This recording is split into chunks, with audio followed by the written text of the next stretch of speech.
Number two, context matters. What is context? Context means what are you actually looking for? For example, if you walked up to someone and just said, "Give me some ideas," they'd probably look at you confused. But if you said, "Hey, I'm writing a blog post about sustainable technology and I need some ideas for innovative green energy solutions," now they'd know exactly what kind of ideas you're looking for. That's how context works with ChatGPT too.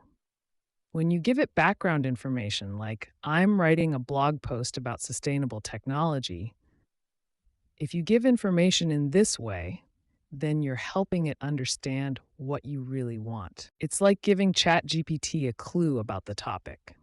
For example, if we write a prompt, "green energy solutions,"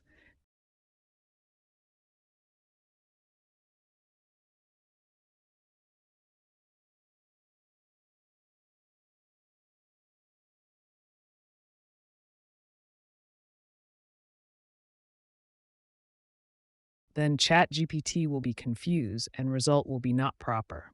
But instead of just asking for green energy solutions, we should write the context of our question. For example, I need green energy solutions that are relevant to a blog post about sustainable tech. Now, in this prompts, the context is sustainable tech, and second one is relevant to a blog post. This extra bit of information makes a huge difference in the quality and usefulness of the response. It helps ChatGPT give you exactly what you need instead of just a bunch of random ideas.